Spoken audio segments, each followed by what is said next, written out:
1930.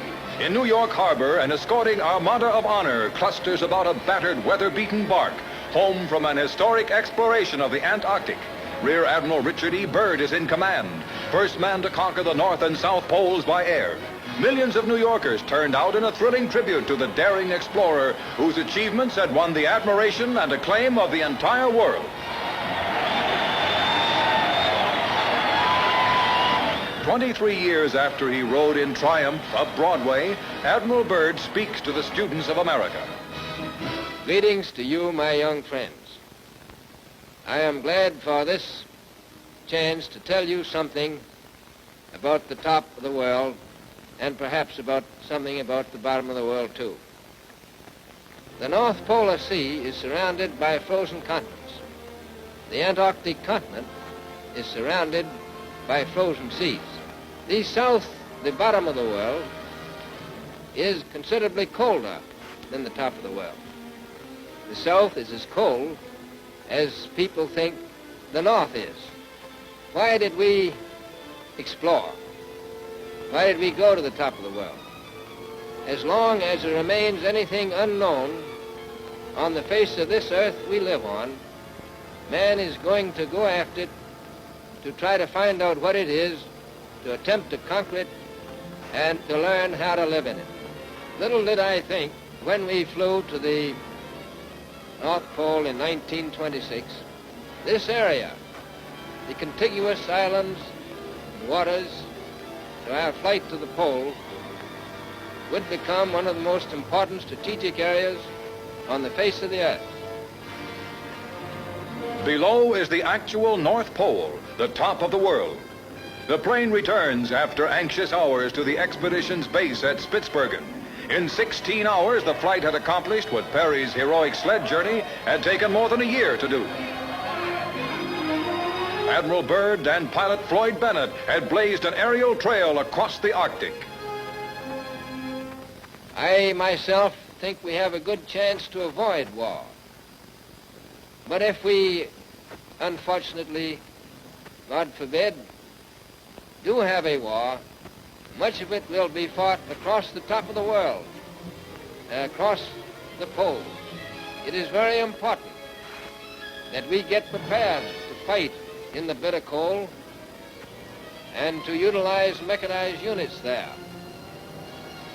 and to have bases near the pole, because it's close and has strategic position with reference to our potential enemy. As the world continues to shrink with an ever-increasing acceleration, the northern areas will become important for human habitation. It's becoming warmer up there. I believe myself the whole world is becoming warmer. Now, why is the South Pole important?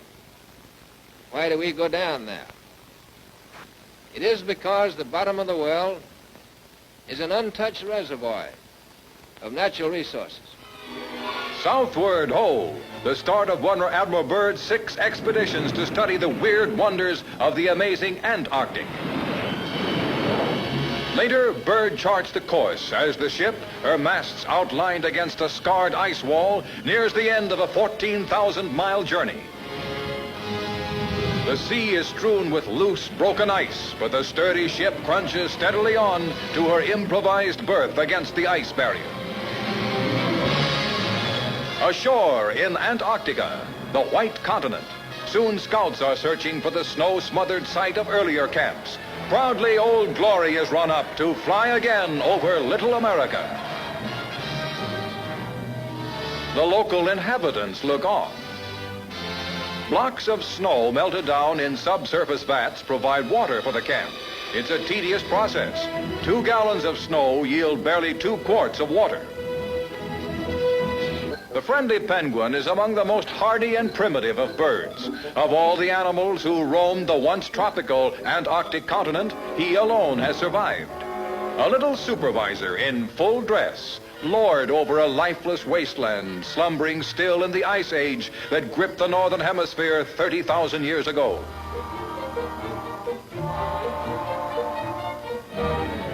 This is Little America, the southernmost city in the world. By air, man has explored vast chunks of the Antarctic 6 million square miles. Admiral Byrd returns from a scouting flight with only minutes to spare. A savage blizzard is about to strike.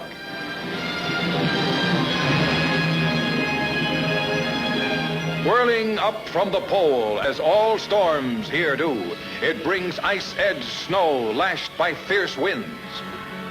In their shelter below, members of the expedition study photographs taken on Byrd's flight. Above, the storm reaches full fury.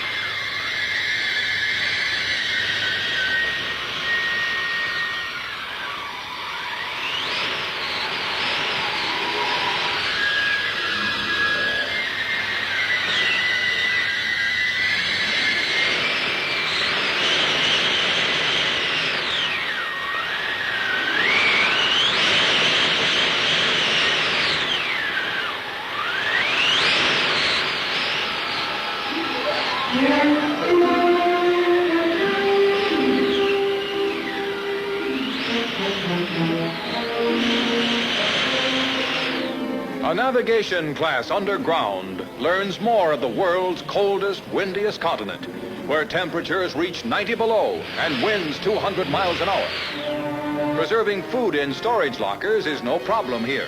Many experts envision the Antarctic as a huge deep freeze cabinet. Surplus food could conceivably be stored with assurance that it would be there hundreds of years later. Meat freezes so hard that it must be chopped with an axe. The fury of the storm is spent. The men can now reclaim the frozen world above. Except for a thick, fresh frosting of snow, there is no change. Crews soon are at work digging out. A tractor is freed from its cocoon of snow. Man and machines have conquered the Antarctic wastes. Dog sleds carrying vital information collected on the expedition and their drivers abandon Little America and return to the ships now being loaded. Those longtime friends of the Byrd expeditions, the penguins, say goodbye. The natural resources of the Antarctic must be left behind: coal, oil, uranium, and penguins. Ahead, the long voyage home. I think it's important for us to explore that area, important for the human race, to find out what's there. That is why when this crisis is over, we expect to go back. Perhaps some of you students who are hearing this talk may volunteer to go back with us. We'll be glad to have you.